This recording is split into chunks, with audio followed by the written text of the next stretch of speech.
안녕하세요, 김호준입니다. 새빨간 거짓말입니다, 여러분. 10년 전 그는 자신과 관련한 모든 의혹을 부인했었죠. 그리고는 대통령이 됐습니다.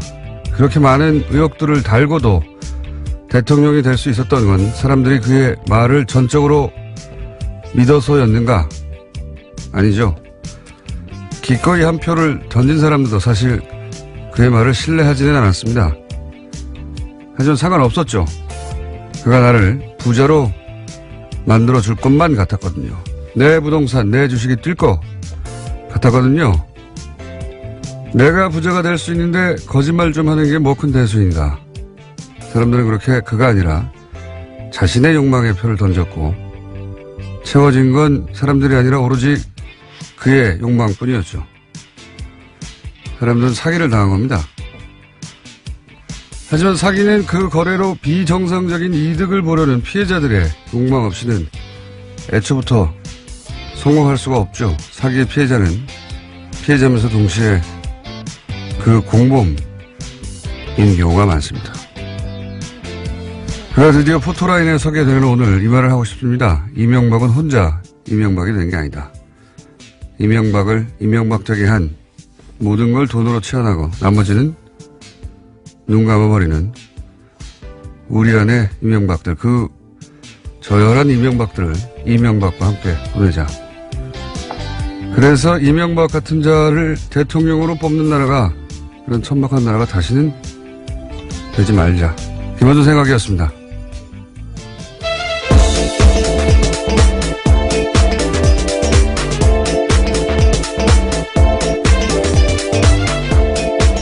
시사인의 김은지입니다. 상쾌한 아침입니다. 네, 유달리 그렇게 느껴지네요. 예. 날도 밝은 것 같고요. 개인적으로는 대략 한 9년 전 어느 날 혼자 결심한 게 있어요. 저 사람을 내 손으로 포토라인에 세우겠다. 혼자 결심한 거긴 하지만. 작년에 다스는 누구 겁니까? 그거 시작할 때 그런 얘기를 제가 많이 들었어요. 이명박 전 대통령 너무 철두철미하고 꼼꼼해서 다 피해 나갈 것이다. 평생 피해왔는데, 그게 될 거 같냐. 그런 말들을 주변에 참 많이 들었어요. 예. 소용없으니까 딴 데 집중하라고. 그래서 더욱 이 다스는 누구 겁니까를 같이 호응하고 수많은 댓글을 써주고 SNS에 퍼나르고, 하는 분들이 고맙고 그렇습니다. 예. 왜 안 됩니까? 다 같이 하니까 되잖아요. 예. 자, 원래는 제가 포토 라인에 서게 되는 날 이 차로 그 뒤를 따라가면서 아무 말 없이 웃기만 하는 게 저의 계획이었는데, 그때는 제가 생방송 라디오를 당일날도 하고 있을 줄은 예상을 못했어요. 저한테 라디오 진행을 할 수 있게 해준 TBS 식구들이 참 원망스럽습니다. 굉장히 놀라운 반전의 이야기 뒤에 하시네요. 자, 관련 뉴스가 많죠. 예. 네, 그렇습니다. 드디어 다스는 누구 겁니까에 대한 대답을요, 이명박 전 대통령에게 검찰이 공식적으로 묻게 됩니다. 오늘 오전 9시 반 이명박 전 대통령이 서울중앙지검에 출석하는데요. 이명박 전 대통령에게 적용된 혐의는 거의 20가지 가까이 된다라고 합니다. 이 가운데 핵심은 뇌물과 횡령, 그리고 직권남용 등일 텐데요. 검찰이 파악한 이명박 전 대통령의 뇌물 혐의 액수는 100억 원이 넘는다라고 합니다. 100억 원이 이제 일반인들에게는 엄청난 금액인데, 제가 이명박 연구가로서, 뇌물들 1억들 등장하고 2억들 등장하고 뭐 이렇게 다 여기저기 모아봤더니 100억이 된 거잖아요. 예. 근데 이제 이명박 전 대통령이 돈을 대하는 태도를 보면, 물론 공평합니다. 그게 1억이든 100억이든 다 똑같이 대하는 공평한 태도가 있어요. 다 같이 소중하게 생각하는. 근데 100억 정도 이거 있잖아요. 일반인들한테는 공과금? 내지는 왜 군것질 좀 하면서, 주말에 쇼핑 좀 하고 그럴 때 그런 느낌의 액수예요. 예. 이건 뭐 푼돈입니다. 푼돈. 예. 그분에게는. 일단 여기서 시작해야 하는 건데, 갈 길이 아주 멉니다. 자, 요 자세한 혐의와 예, 그 예상 형량 관련 법률적인 전망은 잠시 후에 이정열 전 판사 현 사무장 예, 해설해 주시겠고 다음 뉴스는 뭡니까? 네, 이명박 전 대통령이 며칠째 검찰 수사에 대비하고 있다라고 하는데요. 검찰 수사는 정치 보복이다라는 전략을 세운 것으로 알려졌습니다. 뿐만 아니라 어제 기자들과 만나서 김효재 전 정무수석이 한 말이 있는데요. 전 재산을 사회에 환원했기 때문에 이명박 전 대통령이 변호사 선임에 재정적으로 어려움을 겪고 있다라고 합니다. 네, 많은 분들을 빵 터지게 한 예, 거죠. 저는 뭐 매우 이명박적이다 마지막까지. 예. 돈과 감옥 중 선택해야 될 기로에 섰을 때 돈을 선택하는 거죠. 예.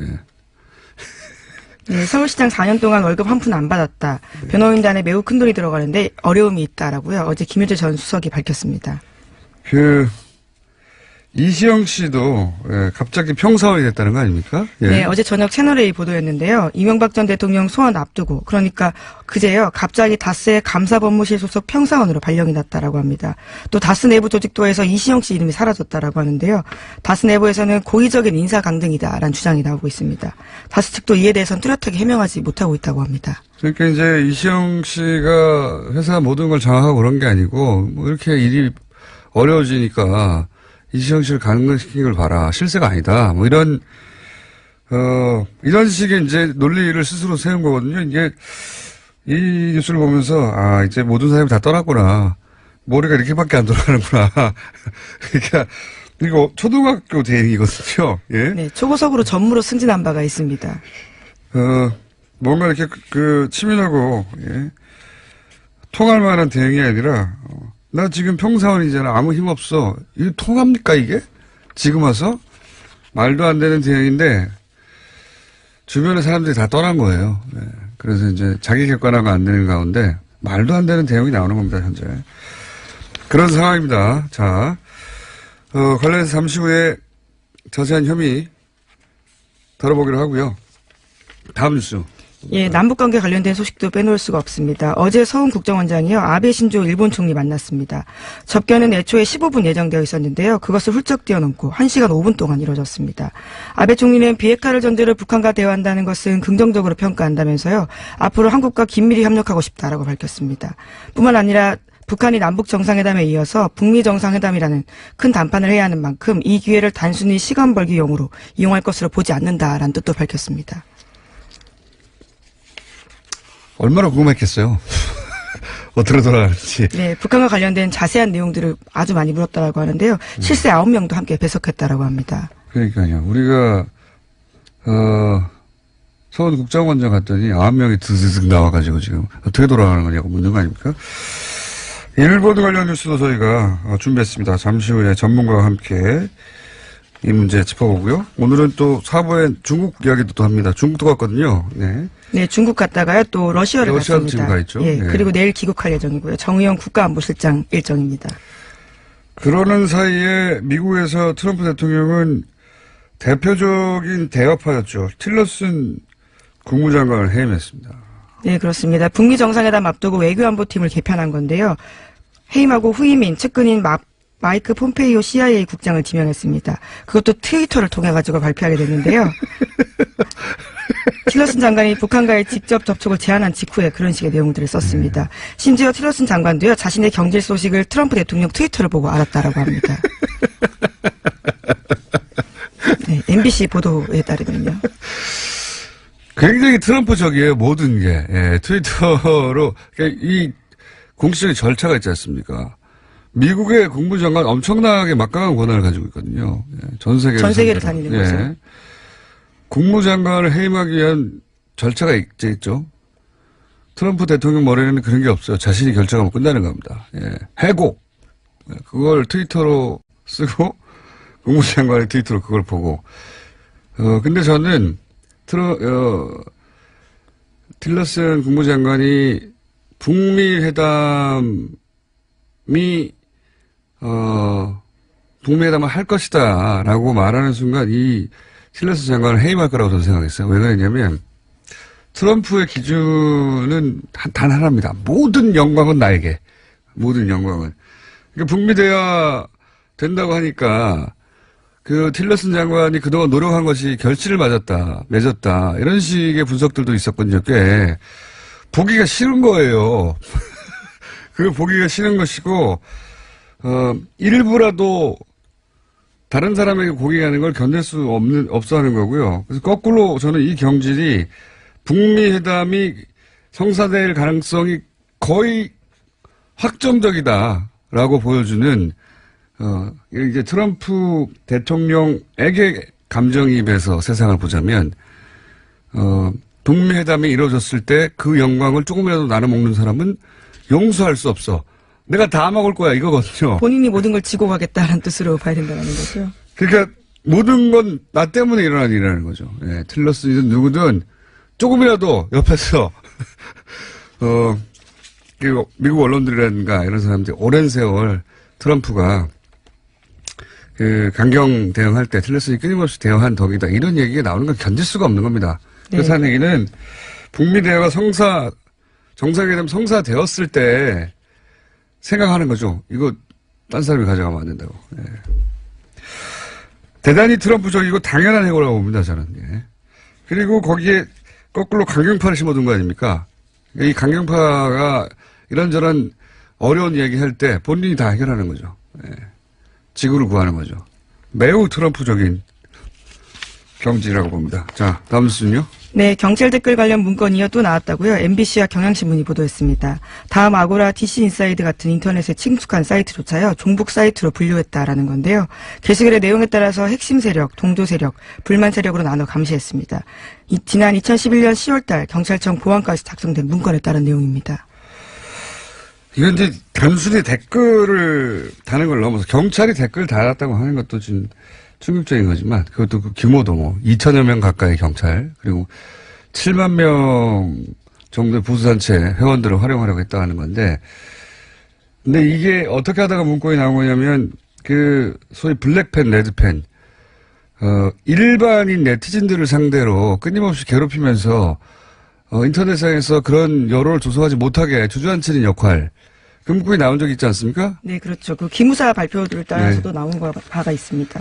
사이버 사령부에서도 나왔고, 예, 기무사에서도. 근데 그 문건에 이 명단을 경찰과 공유하라고 하는 데서 이 단서가 돼서 여기까지 온 거거든요. 무슨 얘기냐면 경찰들이 댓글을 달 때 이런 네티즌들을 공격했다는 겁니다. 괴롭히고 경찰이 집행위를 휘두른 거죠. 예. 앞으로 추가 문건이 나올지는 모르겠습니다만 단순 댓글을 단 게 아니라 경찰이 일반인들을 온라인상에서 계속 괴롭혔다. 대규모로. 예. 네, 우선 계획 문건이긴 한데요. 이에 대해서 경찰은 일부다라고 부인하고 있긴 합니다. 뭘 안 부인하겠습니까 지금.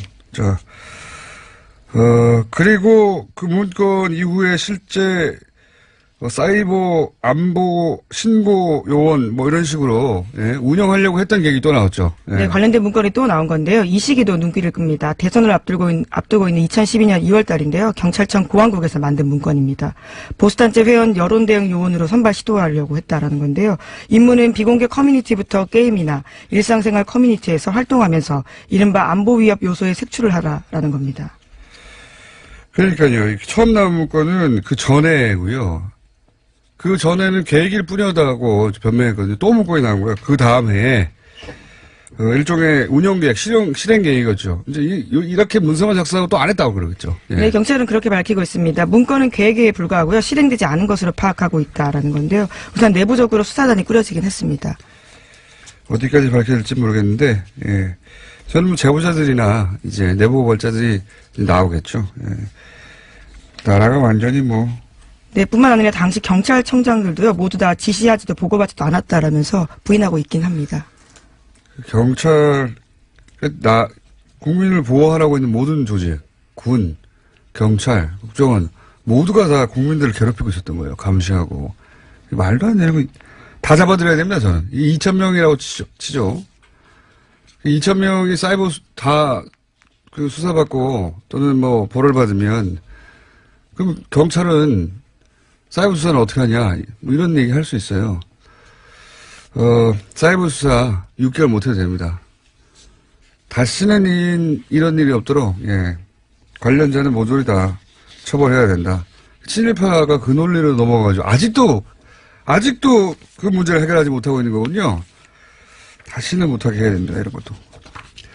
자, 이정현 판사님 옆에서 꿈뻑꿈뻑하고 벌써 앉아 계시기 때문에. 자, 오늘 여기까지 하겠습니다. 시사인의 김은지였습니다. 감사합니다. 네. 바로 이어서 꿈뻑꿈뻑 계속 옆에서 언제 나한테 말 시키나 앉아 계셨던. 안녕하십니까? 안녕하십니까? 네. 담담하게 혐의와 쟁점을 짚어보겠습니다. 담담하게. 혐의가 뭐 20여 개다. 그런데 너무 많잖아요. 네. 좀 이해하기 쉽게, 덩어리 좀 분류를 해 주십시오. 크게 보면은 네 가지로 나눌 수 있어요. 네 가지. 예, 하나는 뇌물수수. 뇌물. 예, 뭐 뇌물 그건 이제 디테일하게 들어가면 너무 많으니까 그건 네. 넘어가고요. 많이 먹었다. 예. 아니, 그래도 아직까지는 전직 네. 대통령 예우에 관한 법률에 적용을 받으시는데 드셨다. 예, 그리고 많이 시식하셨다. 예. 네. 그리고 다음 두 번째가 이제 횡령배임. 횡령배. 네, 그 덩어리가 있고요. 그 다음에 또 하나는 이제 본인이 자백했던 대통령 기록물 관리에 관한 법률 네. 위반. 예, 네. 그 영법 빌딩으로 대통령 기록물을 함부로 반출한 행위. 예. 이게 대체로 이렇게 큰 세 덩어리가 있고. 유형으로 따지면 크게 네. 소리가 있다. 그다음 이제 예. 기타. 이제 여러 가지 좀 잡스러운 것들. 크게 사실 잡스러운 범죄는 아닌데 예. 횡령배임이나 뇌물수수에 비하면 상당히 잡스러운, 예를 들어 직권남용이라든가. 형량이 낮기 때문에. 예, 그리고 공직선거법 위반이라든가. 공직선거법 위반이 잡스럽다니요. 이게, 제가 다른 거는 무기징역까지 있는데, 예. 그리고 이제 군형법 위반이라든가.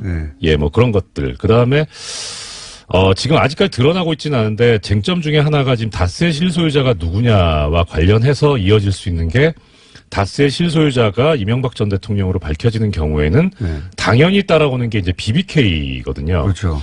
그럼 이제 주가 조작을 했었던 일이 있습니다. 그게 이제 사실은 많은 사람을 이제 피눈물을 흘리게 하고 거기서부터 대중적으로 이거 뭐 큰 문제 있는 거 아니야 이렇게 알려진 거잖아요. 그렇죠. 그게 지금 처벌 가능합니까? 일단 지금 액수에 따라 달라질 수 있는데요. 액수가 얼마냐에 따라 법에 정해진 형이 달라집니다. 제 말은 공소시효. 그러니까요. 예. 그러니까 1000억대 피해자 이렇게 얘기하거든요. 예, 아직 그 부분에 관해서 명확하게 나온 것도 없고 그래서 그렇기는 한데 액수가 상당히 많게 되면은 최대 무기징역까지 가능하거든요, 이게. 예. 그 무기징역이 되게 되면은 일단은 지금 현재 그 상으로는 공소시효가 무기징역에 해당하면은 공소시효가 15년이에요. 15년. 예. 그런데 2007년 12월 21일 날 이게 15년이 됐고 그 전 규정에 의하면은 10년이었거든요. 그러니까 지금 퇴임한 지 이제 5년 좀 넘었잖아요. 그리고 중간에 이제 대통령으로 재직했던 기간 5년이 있습니다. 여기는 이제 헌법 규정에 의해서 공소시효가 정지가 돼요. 그러니까 취임하기 5년 안에 있었던 범죄라면 그러면 적용이 될 수도 있어요. 취임하기 5년 안에. 예. 2008년 취임했는데요. 그렇죠. 그러니까 참여정부 출범해서 그 기간 안에 이루어졌던 범죄라면은 BBK 주가 조작 사건도 가능성이 있어요. 근데 주가 조작은 그 직전에 일어난 일인데. 그러니까 이게 그 범죄 행위 종료 시점이 언제냐에 따라 다르거든요. 140억을 돌려받을 때까지 계속 이어지는 거 아닙니까? 그거는 좀 다릅니다. 그러니까 달라요? 주가 조작이 아니고 그 140억을 돌려받은 거 아까 말씀드렸던 직권남용 그 부분에 관련이 있는 거죠. 아슬아슬하네요. 예, 그게 사실 사실 드릴 말씀은 아닌데 이제 법률 종사자 입장에서는 참 이게 흥미롭고 연구 가치가 있는. 예. 조금 전에 공장장님께서 범죄의 시작과 끝은 어디인가 따지는. 그렇죠. 그러니까 범죄가 종료돼야 그때부터 공소시효가 시작이 되거든요. 그렇죠. 그러니까 이게 끝나는 시점이 언제냐. 그러니까 주가 조작이라고 하는 일련의 과정들. 예. 끝나는 시점이 언제냐로 보는 것이다. 그렇죠. 근데 이게 그거는 아무리 생각해도 140억을 돌려받는 데까지인데요. 왜냐면은 이 140억은 주가 조작을 해서 만든 돈이 빠져나간 거거든요. 그 돈을 되돌려 받는데 직권을 남용하긴 했지만 되돌려 받음으로 해서 주가 조작을 발생한 이익을 다시 얻는 범죄 완성이 되는 거 아닙니까? 이런 상쾌한 날에 그 부분에 관한 답은 약간 부정적인 쪽이어서 제가 안 그래요? 드리는 걸로. 기왕이면 거기까지 갔으면 좋겠는데. 모든 것은 거기서 시작되었는데. 그렇죠. 예. 예. 안타깝게도 그 주가 조작으로 피해를 입은 분들 보상을 받지 못할 수도 있는. 예, 민사시효는 더 민사는 짧기 다르지만, 때문에, 예. 예, 지금 민사시효는 지금 대통령 재직 중 기간이 소멸시효 정지나 뭐 중단 사유가 아니라서. BBK 거의, 관련은 예, 빠져나갈 수도 있다. 예, 그럴 수 있습니다. 예. 다만 이제 하나 좀 더 뭐라 그럴까, 희망을 가질 수 있는 부분은 이걸 말씀드리면 되겠네요. 공범자가 기소돼서 처벌을 받게 되면 그 기간은 공소시효가 정지됩니다. 근데 김경준 씨가 처벌을 받았잖아요. 그러니까 이게 여러 가지 지금 복합적인 사유가 있어요. 이거 그 연구 사례네요. 네. 이렇게까지 복잡한 사례가 별로 없죠. 저는 아직 못 봤습니다. 그렇구나. 잘 연구해 주시고, 다음 시간에 BBK는 가능한가? 주가 예. 조작은 가능한가? 네. 이 BBK 사건 안에 이명박 전 대통령이 할 수 있는 모든 기술이 다 들어가 있거든요, 여기에. 그렇죠. 정확한 표현인지 모르겠는데 펀더멘탈이죠. 모든 기술이 총 집결돼 있어요, 여기 보면. 예. 그 이유는 그것의 반복일 뿐이었다. 예, 이렇게 말할 수 있거든요. 자, 그렇고요.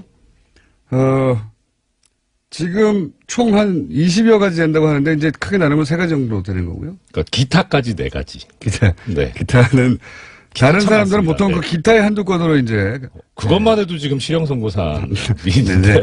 기타는 다루지 않기로 하겠습니다.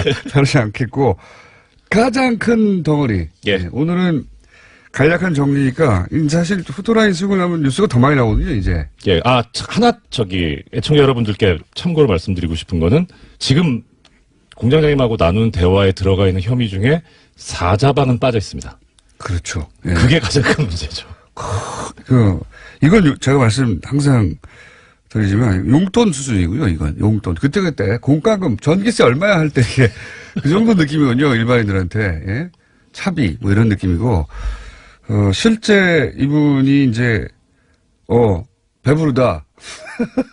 하는 느낌의 것들은 저 해외에 다 있어요. 선거 기간 중에 광고 나왔지만 항상 배고픕니다라고 하지 않으셨나요? 그러신 것 같긴 해요. 네, 정신적으로 항상 배고파서 그렇게 많이 드신 게 아닌가 싶은데, 여하간 큰 덩어리는 아직 시작되지 진짜 덩어리. 네. 진짜 덩어리는 시작되지 않았고, 일단 용돈들이 잡힌 건데, 예. 요 중에서 제일 큰 거는 뭡니까? 뇌물수수가 제일 큽니다. 그러니까 법정형 자체가 아까 잠깐 횡령배임도 크다고 말씀드렸었는데 횡령배임 같은 경우에는 가장 높은 형이 무기징역이긴 하지만 가장 낮은 형이 5년 이상의 징역이거든요. 근데 뇌물수수는 10년 이상의 징역이에요. 일단 시작부터가. 그렇죠. 네. 그러니까 뇌물수수가 형량을 정하는 가장 큰 기준이 됩니다. 스타트라인이 굉장히 높네요. 예, 높습니다. 근데 지금 액수가 10년 이상으로 지금 출발하실 액수 아닙니까? 네, 그렇죠. 예. 빨리 가시겠네요. 스타트라인. 일단 형량 문제를 약간만 말씀을 드리자면 저번에도 잠깐 말씀드렸는데 이게 이분 자료가 많아 어디서 찾아야 될지 모르겠어요. 여기 있다. 네. 우리나라 지금 위원회 양형 기준에 의하면 뇌물수수 같은 경우에 1,000만 원부터 이제 형량을 쭉쭉 정해놓고 있는데 5억 원 이상, 그러니까 6단계로 정해져 놓고 있어요. 근데 가장 높은 걸 5억 원 이상 받은 걸로 보고 있거든요. 하여튼 그건 그렇고 5억 원 이상을 받게 되면 기본 형량이 9년에서 12년 사이예요. 네. 그러니까 1년 정도는 약간 낮춰줄 여지도 있다라는 거죠. 네. 근데 거기서 이제 도저히 정상에 참작할 요소가 없다. 오히려 더 올려야 되겠다라고 하면 이제 기본이 11년이 되는 거예요. 15년. 예. 네. 그러니까 출발 지점네. 그렇죠. 저번에 한번 공장님께서도 말씀하셨는데 이 깎을 요소는 전혀 없고, 네. 예, 깎을 요소 중에 이제 가장 전형적인 게 말씀드렸던 대로 진지한 반성, 네. 그다음에 전과 없는 거, 네. 정가도 많으시고. 예, 해당 사항이 없으시고, 정가 진지한 반성은 절대 없으시고 아직도 정치보복이라고 하고 있으니까요. 네. 심경의 변화가 일어나서 개과천선하실 수도 있는데 그런 일은 절대 없습니다. 저도 없다는 쪽에, 예, 예. 그 제로예요, 제로. 네. 그분의 평생을 걸쳐서 그런 일이 일어나지 않았습니다. 그분은 절대로 그러한 삶을 살아오지 않으셨죠. 그러니까요. 네. 그 반성이나 이런 건 절대 기대할 수 없고요. 그리고 올릴 요소는 이제 전에 말씀드렸던 대로 3급 이상 공무원이고 적극적으로 요구했고 2년 이상 장기간 뇌물을 수수했고 그다음에 뇌물을 받고 부정처사라 그래가지고 잘못된 실제, 일도 하고. 예. 실제 실행하였다. 예. 네. 그러니까 이런 서면해줬다. 뭐 이런 거. 그렇죠. 네. 이런 것들이 쭈루룩 있기 때문에 올릴 요소밖에 없어요, 사실. 그렇군요. 네. 그러면 기댈 때는 어딥니까, 이분이? 일단은 유죄가 인정되는 순간 상당히 위험해지기 때문에 결국은 무죄 주장을 할 수밖에 없고 무죄 주장도 지금 객관적인 증거가 영포빌딩 지하에서 너무 많이 나왔다는 거거든요. 그래서 그 측근들도 결국은 진술을 뒤집을 수밖에 없는 상황이었다라는 게 검찰 쪽 이야기더라고요. 검찰만 갔다 오면 연락이 아무도 안 됐다잖아요. 네. 그러니까 자기들도 나름 어떻게 좀 방어를 하고 보호를 하려고 갔는데 보니까 너무 명백하기 때문에 그리고 오히려, 예. 본인들이 들었던 해명과 너무 다른 이야기, 그러니까 계속 제가 주장해왔지만 가장 가까운 참모들한테도 거짓말하기 때문에 참모들이 거기 가서 봤더니 이거 아니네 싶은 순간 떨어져 나는 거예요. 큰일 나겠다라도. 예. 다 도망갔어요. 그 관련해가지고 지금 변호인단에 일부 몇 분 참여하셨는데 한 2달이 걸쳐서 들었는데요. 지금 변호인단이 가장 크게 준비하고 있는 게 뭐냐면 보통은 이제 변호인단이 구성이 되면은 검찰의 예상 질문이 무엇이고 거기에 대해서 어떻게 답변을 할 것이며 어떻게 방어를 할 것인가. 그렇죠. 네. 그러니까 진실이 무엇이고 그걸 놓고 우리가 어떻게 방어할 것인가. 네. 이런 걸 연구를 해야 되는데 의뢰인의 말이 정말 진짜일까. 이거부터 지금 고민해야 되기 때문에 최근에 상당히 극한 직업이 아닌가. 제가 여기 뉴스공장에서도 몇 번 얘기했지만 변호사들이 가장 싫어하는 의뢰인이죠. 예. 왜냐하면 일단 내가 들은 얘기가 진짜인가부터 고민해야 되기 때문에. 그러니까요. 예. 보통 그걸 공유하고 같이 전략을 짜잖아요. 내가 사실 거짓말 했는데 이거 방어 전략 세워야 된다. 이거 변호인하고 의논하거든요. 그렇죠. 근데 변호인부터 속이기 때문에 변호인들이 이게 진짜일까 그걸 고민하고 있다는 이야기를 들으셨다고요? 예. 이것도 관련된 소식으로 이 변호인 측에서 그 이제 MB 쪽에서 그런 얘기 했다는 거잖아요. 저기 돈이 없어서 변호사 선임 못 하고 네. 있다. 근데 이제 반대쪽에서 아마 김효재 전문수석이 얘기했던 것 같은데요. 그 변호사들이 시간당 90만 원을 요구하고 1년 재판하는데 100억 이걸 요구를 한다. 그래서 그 정도는 돈이 없다. 네. 그래서 이제 변호사비를 댈 돈이 없다 이런 얘기를 했다는 건데 사실 이쪽 바닥에서 네. 경력 20년 차가 넘으면요. 네. 자문료가 시간당 70만 원이거든요. 네. 그러니까 지금 시간당 90만 원을 얘기했다는 거는 두 가지로 해석이 가능해요. 하나는 그만큼 이 사건이 어렵다. 좋게 보면. 네. 근데 제대로 보면 비싸게 불러서 나는 이거 하기 싫으니까 나한테 오지 마세요. 아예 비싸게 불러서 선임을 못하게. 예. 전 뒤쪽에 더 무게가 있다. 알겠습니다. 오늘은 여기까지 하고 제가 보기에는 형량 이런 거 말고 그런 소식 좀 전해오세요. 어디 물어다 주십시오. 하나 있는데 시간이 모자라네요. 짧게 해주세요 그러면. 양형위원회 소식이 하나 있습니다. 양형위원회요? 예. 네. 그러니까 지금 이재용 피고인도 그렇고 최순실 피고인도 그렇고 이게 형이 너무 센 거 아니냐? 낮은 거 아니냐. 낮은 거 아니냐? 그러니까 지금 뭐가 문제냐면 아까 말씀드렸다시피 이 뇌물수 같은 경우에 빨리 해야 되는데 뇌물수 같은 경우에 6단계인데 예. 제일 낮은 게 1,000만 원. 나 1,000만 원에서 3,000만 원 사이, 3천에서 5천 사이, 5천에서 1억 사이, 1억에서 5억 사이, 5억 이상 이렇게 돼 있는 거예요. 네. 그러니까 이 양형위원회 사람들이 고민을 했던 건 뭐냐면 5억 이상을 받겠냐. 그거 만들 때. 왜? 야, 공무원이 5억을 직접 받는 경우가 그렇게 흔하겠어? 그리고 이런 5억 거였죠. 이상을 누가 주냐. 네. 이런 거였어요. 그리고 뇌물공여 같은 경우에 4단계인데 네. 3천, 3천에서 5천, 5천에서 1억, 사법부가 너무 순진했던 1억 이상. 거죠. 그러니까 이 양형위원회에서 그래가지고 이 사건이 터지고 나서 이걸 고쳐야 되겠는데 근데 고치면 네. 너무 뻔하잖아요, 이게. 이게 누구를 타겟으로 해서 양형위원회 기준을 고치는 건지, 그래서 이러지도 못하고 저러지도 못하고 상당히 고민하고 있다는. 그런 소식들 있잖아요. 예. 네. 그런 거, 변호사들이 뭘 고민하고 있다더라. 양형위원회 뭘 고민하고 있다더라. 그런 소식 좀 가져와 주십시오. 예, 그리고 네. 법무부인 발언에 의뢰했다가 이제 시쳇말로 리젝트했다. 예. 네. 그래서 지금 바른 내부에서도 사실 좀, 논의가 오가고 있답니다. 우리 너무한 거 아니냐. 그래도 그렇게 컸는데. 그때. 그래서 수뇌부와 네. 소장 변호사님들 사이에 또 지금 견해가 갈려 이명박 전 대통령 덕분에 컸죠, 당연히. 그렇죠. 그건 맞습니다. 5년 내내. 하지만 이제는 버리는 거죠. 예. 원래 그랬어야죠. 여기까지 하겠습니다. 이정열 전 판사였습니다. 감사합니다. 고맙습니다.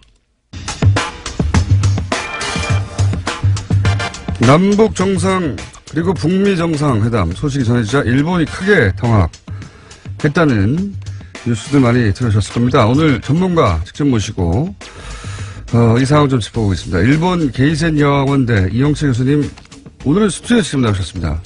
저희가 전화 연결하려고 했더니 한국에 계시더라고요, 이번에. 예, 어제 저녁에 학교 출장으로 나왔는데 갑자기 공항에서 전화를 받고 지금 9시에 KTX 출장을 가야 되는데 잠깐 출연했습니다. 감사합니다. 저는 일본을 타고 연락했더니 한국 공항이신 거예요. 그래서 바로 스튜디오로 납치해서. 지금 캐리어 들고 일로 오셨어요. 자, 반갑습니다. 네. 네, 공장장 뵙게 돼서 반갑습니다. 네. 일본이 당황을 진짜로 많이 했나 보죠? 예, 그 남북 정상회담도 충격이지만 네. 특히 북미 정상회담이라는 게 아베 정권이 특히 트럼프 정권에게 많은 공을 들여왔지 않습니까? 그게 그리고, 예. 일본 내에서 저도 항상 궁금했었는데 그것 좀 여쭤볼게요. 국제적으로도 야 일본 저거 너무 가랑이 사려 들어간 거 아니야? 이 정도 수준의 비판을 미국에서도 받았고 노예적이라는 비판도 받았고 일본 내에서 그런 비판은 없습니까?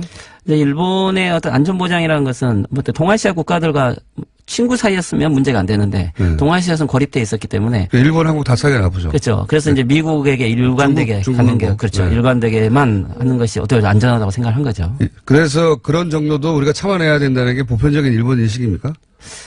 근데 이제 어떻게 보면 일본은 동아시아에서 최대한 이익이, 미일 동맹이 최대한 이익이라고 생각하기 때문에, 네.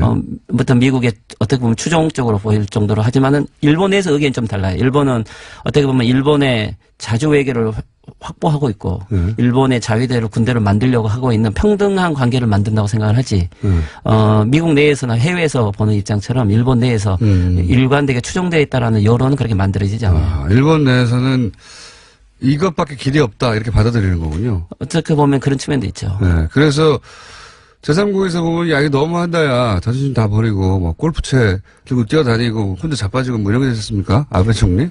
그렇죠. 특히 뭐 왜 그 한국과 중국이 역사 문제를 이야기하면 아주 강하게 나오면서 미국이 어떤 역사 문제를 지적을 하면 그래서 따라가는 모습을 봐도 어떻게 보면 일본의 외교는 아시아 외교를 하더라도 다 대미 외교라고 생각하는 게 맞죠. 그러니까요. 진정한 지구상의 가장 강력한 친미 국가가 아닐까 싶었는데 그런데 이제 일본이 당황했던 게 자기들은 전혀 모른 채 이런 게 자기들 뒤통수를 때리는 결정이 이루어졌다 혹은 배신하는 결정이 이루어졌다 이런 느낌을 받나 봐요. 뭐 어쨌든 북미 정상회담은 세계적으로도 큰 뉴스이듯이 네. 하지만 일본은 어떤 일이 있어도 이 미일 이 현재 강화를 통해서 네. 북한의 경제 제재를 해가고 있는데 네. 근데 일본에게 어떤 사전 통보도 없이 네. 그리고 시간이 걸릴 거라고 생각했는데 트럼프 대통령 스타일이라고 할까요? 네. 직접 북미 정상회담 하겠다는 결정은 나중에 들었기 때문에 네. 뭐 일본에서는 지금까지 외교안보 전략을 만들어 오는 과정에서 보면 아주 큰 충격이죠. 특히 여기 보면 그 산케이 신문에서 그 후지테레비에서 항상 하는 네. 프라임 뉴스라는 하는 아주 중요한 네. 이것은 아베 정책을 지지하는 네. 여러 가지 토론 방송을 하는데 저도 거기에 한 몇 번 출연한 적이 있어요. 친아베 성격의 어떤 토론을 했는데 그런데도 거기 방송도 당일 예청을 못하고 긴급 방송을 편성할 정도였으니까 거의 일본 정책 라인 미디어들이 전혀 예상을 못했다고 생각하면 됩니다. 우리가 생각하는 것보다 훨씬 더 큰 충격, 당황 그런 게 있었다고. 이 일본의 특징이 또 태세 전환이 엄청 빨라요. 보니까. 그렇죠. 일본 특히 아베 정권은 무엇이 있어서 실리를 무엇보다 우선하기 때문에 아마 지금은 이제 늦었지만 북미 정상회담이 됨과 동시에 아마 지금 국내적으로 아주 상황이 복잡하지 않습니까? 네. 그래서 이것을 예전 같으면은 북풍이라는 북한의 어떤 핵 도발이라든 미사일 도발로 극복을 했는데 만약 이게 지금 그게 없다고 한다면 역으로 생각할 거예요. 뭐랄까요. 북일 정상회담을 통해서 급격하게 전환을 할 수도 있고, 또는 미국과 한국의 어떤 양 국가에게, 일본의 납치 문제가 있죠. 이 납치 문제 해결을 전제 조건으로 내세우면서 아주 외교전을 급박하게 전개할 수 있습니다. 그러니까 뭐 재팬 패싱이라고 하는 것은 단순히 외교전에서 빠졌다가 아니라 미국이 동북아 정책에서 우리를 안 껴주고 있다. 큰일 났다 이거. 이때까지 일본을 지탱해왔던 미국을 중심으로 한 미국을 등에 업은 전략 이었지 않습니까? 그렇죠. 계속해서 태평양 전쟁 이후로. 그렇죠. 근데 그거가 갑자기 무너진 거잖아요. 네. 뭐 어떻게 보면은 근데 미국의 원래 동아시아 정책이란 게 이 네. 한국과 일본에게 항상 거리를 두면서 네. 누구를 이렇게 버릴 수 있다라는 위기 의식을 조장하면서 이 한국과 일본을 경쟁을 시키거든요, 친미에게. 그렇지만 항상 일본 쪽에 더 무게를 도왔지 않습니까? 그래서 결론은 뭐 그래도 미일 안전보장이 훨씬 더 우선되어 있었던 측면을 보면 뭐 전후에 지금까지 해왔던 일본의 외교 전체가 어떤 북미 정상회담 되고 어떻게 보면 한반도 평화체제가 구축이 되면 이것은 냉전 충격보다 더 큰 충격으로 오는 거죠. 그러니까 자기들이 70여 년간 유지해왔던 정책의 기본 틀이 있었는데 미국을 등에 업고 등등등. 근데 미국이 등에서 사라진 거예요, 갑자기. 그렇죠. 갑자기 사라져가지고 멘붕 됐는데 여기서 참 그 일본이 우리 그 보수하고 다른 점은 미국의 뜻이 그렇다면 진정한 저는 친미라고 생각하는데 미국의 뜻이 그렇다면 우리가 재빨리 변화해야 된다. 그래서 변한 거라고 또 봅니다, 저는. 미국의 영향력이 큰 건 사실이죠. 네. 그래서 예를 들면 북일 국회 정상화 같은 경우도 북한이 결국 미국이 그것을 허가하지 않으면 일본이 움직이지 않을 거라는 생각을 해왔기 때문에 지금까지 어떻게 보면 북미 외교를 우선시 해온 것은 북미 외교가 오면 북일 외교도 따라올 거라고 생각을 한 거죠. 예, 그만큼 어떻게 보면 일본의 독자적인 자립적인 외교 폭이 아주 좁아졌고 어떻게 보면은 미일 외교만을 해왔던 냉전 이후에 탈냉전 이후에 일본 외교가 어떤 북핵이라든지 위기의식을 조장하는 외교를 해왔지만 이게 어떻게 보면 질서 재편이라든지 평화구축 체제로 갔을 때 빠르게 전환하지는 못하는 좀 이런 딜레마에 빠진 것 같습니다.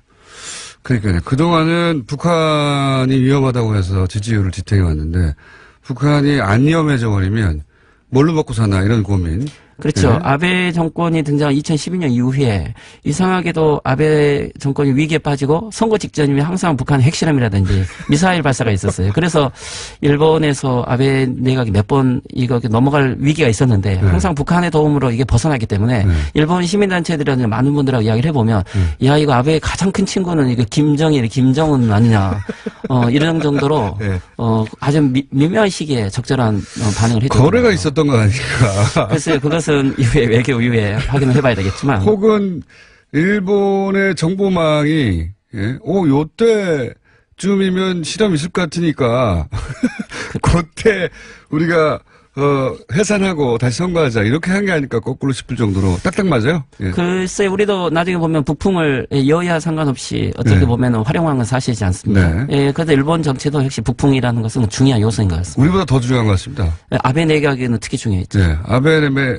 근데 이번에는 그게 안 통하는 상황이 동시에, 그러니까 국내적으로 위기가 왔는데 학원 위기가 왔지 않습니까? 그렇죠. 학원 스캔들이 그거 사실이었어 하는 쪽으로 점점 가고 있죠, 지금. 이게 제가 지난번 이틀 전에 인터뷰 한 날 점심 때 일본 언론이 예. 공식적으로 조작된 이전 문서와 이후 문서를 공개해버렸죠. 그랬더니 약 16곳 정도가 조작된 것이 밝혀졌고, 그러니까 이것은 이제 물증이 확실하게 나왔기 때문에 지금 일본 내에서 이 아베 내각 그리고 지금 재무상에 대한 이 사회적 비론, 여론이 아주 비판적으로 급격하게 바뀌었어요. 그래서 이틀 전부터 지금 수상 관저 앞에서부터 1000명 이상의 데모가 다시 일어나고 있고. 1000명이요? 예, 그리고 특히 예전에 우리- 실즈라고 그러죠. 안보 법제에 반대했던 젊은 대학생들이 다시 모여서 지금 이번 주, 다음 주까지 집회 일정이 계속 잡혀 있기 때문에 이것은 잘못하면 형사 사건까지 갈 수도 있는 중요한 사건. 형사 사건이라면 아베 혹은 아베 측근들이 이제 포토라인에 서게 되는 그런 거. 일단은 재무성 간부부터 시작을 하겠죠. 재무성 문서였으니까. 그렇죠. 재무성 문서이기 때문에 그리고 어떻게 이런 일이 생겼는지. 그리고 잠깐 책임자. 그 재무성 문서 뭐가 어떻게 조작됐는지 잠깐만 설명해 주십시오. 예, 원래 이 재무성에서 맨 처음에 아마 이 모리토모 학원에게 이 부동산을 매각을 할 때는 네. 처음에는 불리하기 때문에 이것은 불가능하다고 했는데 네, 이게 국가 공유지를 굉장히 싸게 팔았거든요. 그렇죠. 네, 근데 이게 그 가격은 안 된다고 그랬죠, 처음에는. 그렇죠. 처음에 안 된다고 했는데 한 2개월 후에 네. 그러니까 이제 수상의 부인 아키에 여사의 영향이 있었는지 적극적으로 검토하겠다고 하면서 이런 아키에 여사의 이름이라든지 아베 수상과의 관계라든지 그리고 막 그 정치가들의 영향을 받아서 결국 이것은 특례라는 여러 가지 조치를 취하게 되었다.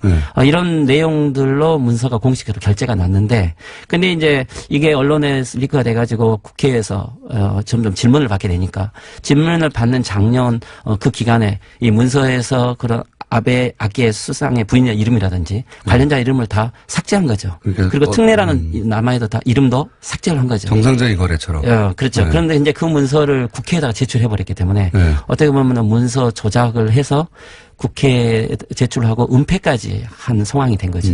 게다가 애초에 이 스캔들이 크게 불거졌을 때, 예? 그 일본 국민들 믿지 않았잖아요. 그러니까 해명을. 물증이 없었기 때문에. 네, 그렇지만 해명을 하는데 그 심정적으로는 저거 해명 거짓말 같은데 어쩔 수 없이 넘어갔다가 그리고 북핵이 또 터졌습니까? 그렇죠. 그러면서 다시 지지율 올라가고 그 북실험 때문에. 그런데 이번에는 물증이 나와서 그때 해명했던 것이 다 거짓말이었던 것까지 같이 밝혀지는 거니까. 지난번에 작년에 준행 위기는 그 학원장에게 네. 예, 결국에는 속았다.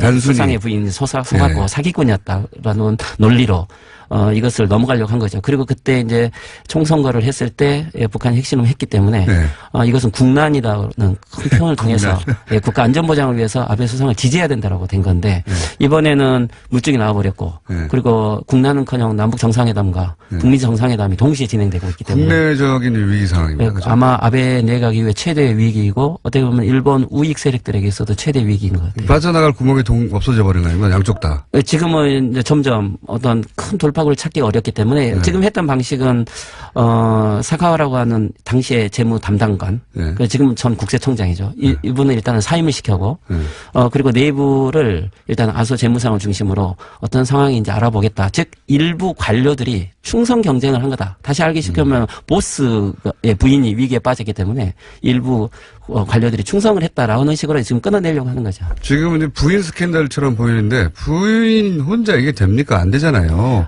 이제 이게 나중에 부인의 그런 관여를 수상이 알고 있었느냐 없었느냐 이것은 이제 형사법으로 다뤄야 보겠지만 수상은 끝까지 부인을 하겠죠. 굉장히 우리나라에서 몇 번 일어났던 일인데 근데 이거를 빠져나갈 유일한 창구가 북한 핵실험 같은 건데 그게 안 되고 예. 그러면 아베 내각은 어떻게 됩니까? 좀 어떻게 전망하십니까? 근데 이제 올해는 메이지 150년이고요. 특히 아베 내각과 우익은 어떤 일이 있어도 올해 헌법 개정안을 제출하려고 했죠. 예. 그래서 올해 9월에 총재 선거가 너무나 중요한데 예. 어쨌든 이제 아베 지금 수상은 2020년 도쿄올림픽과 그리고 올해 헌법 개정 이것을 해오기 위해서 지금까지 전후 시나리오를 만들어 온 건데 지금 여기에서 한 5, 6개월 남겨놓고 여기에서 넘어지기에는 너무 아까운 거죠. 그래서 어떤 일이 있어도 시간을 끌고 지금 전 국세청장을 사임까지 시키면서도 지금 이 위기를 극복하려고 하겠죠. 그리고 또 한 가지는 그래서 아베 내각이 어떻게 보면은 특성인데 실리 전환이 아주 빠른 거죠. 그래서 경우에 따라서는 부풍이 없으면 또 다른 부풍, 즉 북일 정상회담이라든지 아주 외교에 적극 타면서 요즘에 어제 나온 뭐랄까요 잡지 중에 하나의 재미있는 것은 지금 국제 정세가 이렇게 급격하는데 우리가 국내 문제에 이렇게 매몰되어 있을 상황이 아니지 않느냐라는 논조가 나오는 걸 보면 아주 새로운 물타기를 하는 것 같아요. 거기도 물타기, 모든 전 세계 정치권이 물타기를 하긴 합니다만, 논리 개발을 또 그렇게 하는 거군요. 예, 지금, 여론을 국난인데. 바꿀 수 있죠. 예. 국난인데, 이제 일본이 전 세계에서 고립되어 간다라든지, 지금까지는 북핵의 위기였다면은 지금 일본이 미국에게도, 그리고 경우에 따라서는 한반도가 통일됐을 때, 핵을 가진 한반도가 되지 않겠느냐.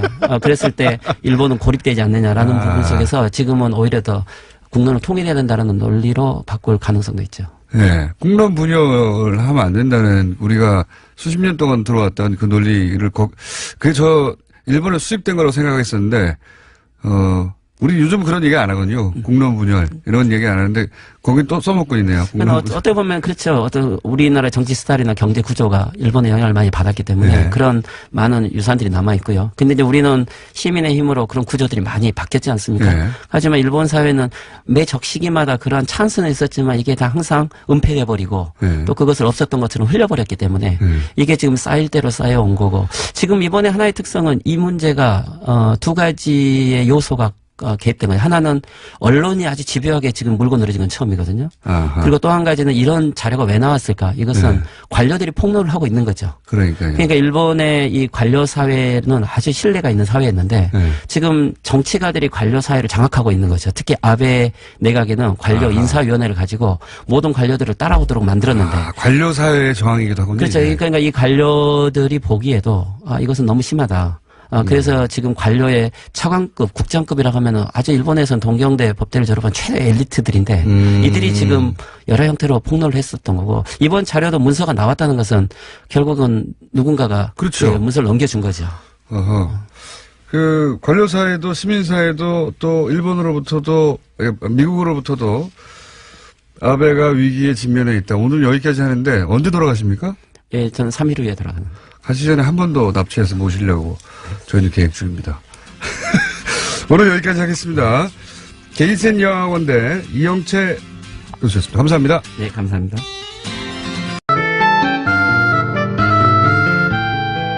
정의당 노회찬 오늘 노루가짐으로 상징되는 분 나오셨습니다. 안녕하십니까? 안녕하세요. 네.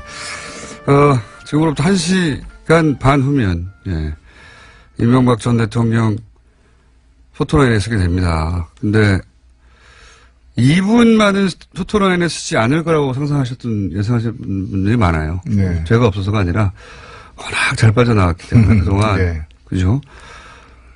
섰어도 한 20번은 섰어야 되는데, 최소한. 어떠십니까? 감회가, 소회가? 예. 이 겨우내 묵은 빨래를 세탁기 돌리고 대청소하는 그런 날이 시작된 것 같습니다. 진경 총수에게 딱 청소하고 나서 왜 이분만큼, 이 빨래만큼은. 예. 냄새 많이 빨지 나는데, 못했던 거죠. 예, 냄새 많이 나는데 절대 빨지 못하지 않을까 싶었는데. 저는 무엇보다도 우리 국민이 이 사람을 이 자리에 서게 맞습니다. 만들고 있다. 네. 다스는 누구 겁니까? 하고 외쳤던 국민들. 맞습니다. 그러면서 우리 공장장 역할도 컸다고 생각합니다. 그렇게 생각합니다. 온갖 댓글에 다스가 누구 거냐고 사람들이 묻기 시작하니까, 네. 예. 아무 상관없는 기사에, 예, 연애면 기사에도 연애 기사, 누구 결혼했다 그러는데 다스는 누구 겁니다 올라오고, 거의 모든 분들이 참여하니까, 예. 답을 하지 않을 수가 없는 거죠. 그렇죠. 답을 해야 할 의무가 있는 기관이. 정말 많은 사람들이 참여했어요, 여기에. 네. 다스는 누구 겁니까, 예. 근데 여전히 이제 정치보복이라고 하는데 이건 뭐 전혀 통하지 않을 일인데, 당연히. 아니, 보복으로 따지자면은, 보복당한 거는 이명박 전 대통령이 아니고 국민이에요. 이 87년 이후로 우리 직선제가 새롭게 시작되고, 대통령 직선제 새롭게 시작되고, 7번의 대통령 선거가 있었는데, 그 중에서 2등과의 격차를 가장 크게 벌리면서 당선된, 예. 압도적 지지로 당선된 사람이 MB예요. 예. 서민경제 살리겠다고 이제 당선됐는데, 결국에 본인 경제만 살린 거잖아요. 보복당은 국민의 보복당한 거지. 정치 보복 얘기하려면 국민이 얘기해야지. 배신당한 것도 국민이고요. 본인이 할 얘기는 아닌 거죠. 네. 그리고 보복을 자기 측근들로부터 당하고 있죠. 그거야 뭐 측근들이 정상화되기 시작하는 거죠. 측근의 본인을 제외하고서.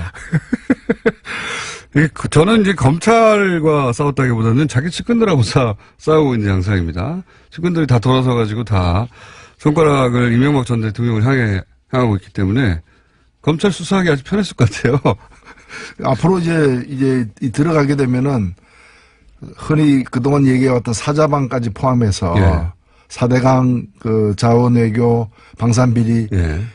앞으로 이제 드러나지 않은 그 빙산의 아래에 수면 하에 있는 예. 것들이 많이 드러날 가능성이 있습니다. 거기가 진짜 크죠. 예. 예. 그리고 조단위가 해외에 있다고 저는 확신하는 것이 그런 숫자를 본 적이 있거든요. 그 숫자를 본 적이 있습니다. 저도 벌써 5년 6년 전에 네. 이거는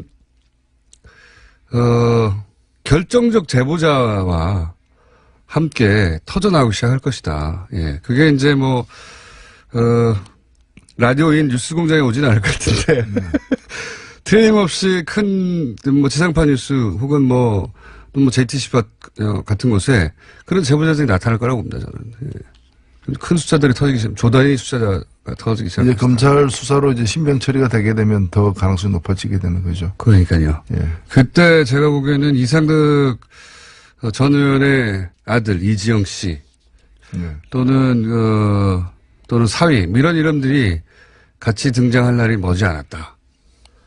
라고 저는 전망하는 바입니다. 개인적으로는. 예.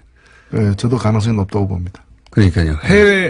큰 덩어리들은 다 해외에서 이루어졌잖아요. 예. 이 정도인가 하는 정도의 규모가 앞으로 튀어나올 것이다. 오늘 어떤 메시지를 전할까요? 그 소토라에 있어서? 국민 여러분 죄송합니다라는 말은 안 할 것 같고요. 이렇게 자기 죄를 시인하는 그 발언을 하지 않을 것 같고, 대통령으로서 한 점 부끄러운 일을 하지 않았습니다. 뭐 이렇게 자기 결백을 주장하지 않을까. 그리고 하지 않을 스타일이죠. 다 떠넘기는 스타일이고, 그 뇌물로 받았다더라도 그 내가 나한테는 안 왔다 뭐 이런 식의 거고, 뇌물이 아니었다 이렇게 얘기할 거고, 그런 거죠. 단 하나도 인정하지 않을 거라고 봅니다. 예, 단 하나도 인정하지 않을 겁니다. 끝까지. 예. 구속영장 청구 가능성은 어떻게 보십니까?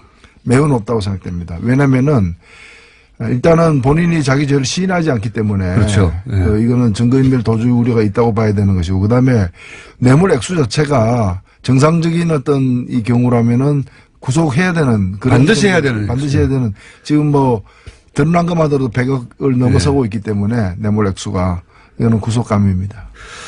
그리고 이제 전임 대통령이다 보니까 게다가 전전임이죠. 바로 직전 대통령이 수감되는 상황이라 검찰이 더 꼼꼼하게 따졌다고 해요. 예, 더 보수적으로. 그러겠죠. 예. 그러니까 절대 빠져나가기 힘든 것만 이제 추린 게 이 정도지. 그래서 제가 보기에도 영장은 칠 것 같고, 그러면 이미 못 나온다. 돈을 준 사람, 돈을 또 받는 심부름을 한 사람들이 다 자백을 했기 때문에 증거는 차고 넘친다고 봅니다.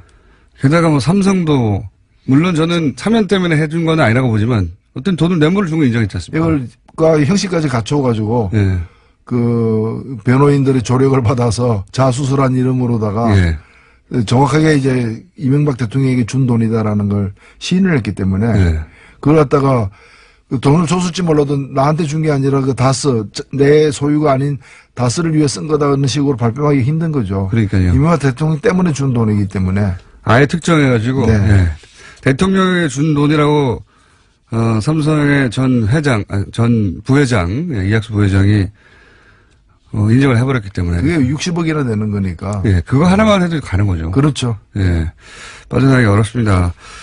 근데 이 대목에서는 참 검찰이 고민할 것 같습니다. 김은영 여사와 관련해가지고 이제 명품백, 돈다발 이런 얘기가 나오잖아요. 예.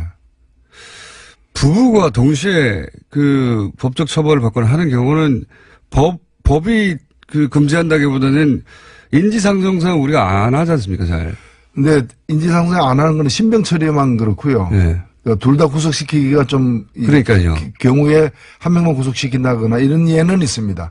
너무 연로하다거나 이 경우는 해당 안 되지만 달리 너무 이제 그런 경우는 있는데, 죄가 있는데 부부니까 조사를 안 한다거나 수사를 안 한다거나 기소를 안 한다거나 이런 일은 없습니다. 그거는 법 앞에는 만인이 평등한 거고 같이 책임져야 될 부분입니다. 저는 조사는 따로 한 걸로 알고 있습니다. 예. 언론에는 등장하지 않았는데 조사는 한 걸로 저는 알고 있습니다. 조사를 했는데 신병 처리를 어떻게 할지는 뭐 전혀 모르겠는데 그렇게 기소는 될 거라고 보시는 거죠? 관련해서? 예. 네, 아주 짧겠네. 당연한 거 아니에요? 네. 자, 아니, 특히 이번에 부인의 친구, 지인인 사람으로부터 4억을 받아가지고 공천을 줬지 않습니까? 국회의원 비례대표로 다 마친 사실이 있는데, 이런 것이 이 부인하고 무관하게 이루어질 리가 없는 거잖아요. 부인의 친구인데요. 그런 거죠. 그 다음에 이제 본인이 직접 돈이 들어가 있는 명품 가방을 받은 거라거나 또는 1억 원을 갖다가 달러로 환전한 것을 받아가지고 미국 출장 갈 때 썼다거나 그런 것들은 본인이 직접 연루된 부분들이 확실하게 있기 때문에 이걸 묻어두고 가지는 못할 거예요. 어디까지 확대할지 혹은 구속영장이 청구될지는 모르겠으나 관련 기소는 될 것이라고 보시는 거고요. 예. 그 외에 사실은 그 이명박 전 대통령 관련한 비위의 특징은 최측근들이 역할 분담을 착착착 한다는 거거든요. 예. 수금조, 뭐 아니면, 기업 선정조, 예. 그 다음에 그렇게 수금한 돈을 관리하는 조, 예. 그런 식으로 착착착 분류가 되고 가족들도 막 분류가 됩니다. 해외 담당. 그게 이제 콘트롤 타워가 하나이기 때문에 그런 거예요. 왜냐면 그게 이제 본인 모르게 예. 그 재정 담당 이런 사람들이 알아서 기획해서 알아서 할 경우에는 여러 역할을 갖다가 할 수가 있는데 한 사람이 이건 이제 사령관이 한 명이고 모든 것은 거기서부터 시작되기 때문에 누구에게 이 일을 맡기고 이 종합하는 일은 본인이 직접 했던 거죠. 그렇겠죠. 그래서 서로 간 서로 일도 잘 모르는 거고. 예, 그러니까. 그렇죠. 그리고 이명박 전 대통령은 이제 가까웠던 분들 얘기를 들어보면 돈이 새는 걸 그렇게 싫어한답니다. 조금이라도. 본인이 돈을 크게 쓰는 거는 괜찮은데 그게 조금이라도 중간에 누가 해먹었다. 이거 굉장히 싫어한대요. 예. 그래서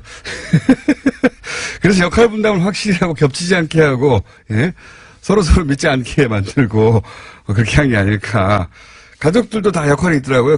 그림을 그려보면, 해외 담당은 이상득 또는 이상득, 전 의원의 아들, 이런 식으로. 장원외교는 형님이 다 했지 않습니까? 예, 그렇죠. 예, 쭉 돌면서. 형님 라인이 했죠. 박영준과 이상득. 예. 예. 근데 형님 라인이거든요. 예. 형님 라인에서 해외에서 다 했고, 그리고 그 아들도 다 해외에서, 심지어는 이제 정권 끝나기 전에 미리 빠져나갔죠. 국내를. 돌아오지 않고 있습니다. 글로벌 경영을 했으니까요. 그렇게 이제 가족들과 친구들로 이렇게 역할 분담을 해가지고, 예. 그 특징이 있습니다. 자세히 들여다보면. 다음 시간에 한번 그 얘기는 다루기로 하고, 정의당의 공식 입장은 혹시 뭐 이런 큰일 있으면 한 번씩 내지 않습니까? 이명박 대통령이요. 예. 그건 뭐 일찍이 저희들은 엄정하게 구속 수사해야 된다고 얘기를 했죠. 예. 정의당 얘기로 넘어온 이유 중에 하나는 이제 공동교섭단체. 예.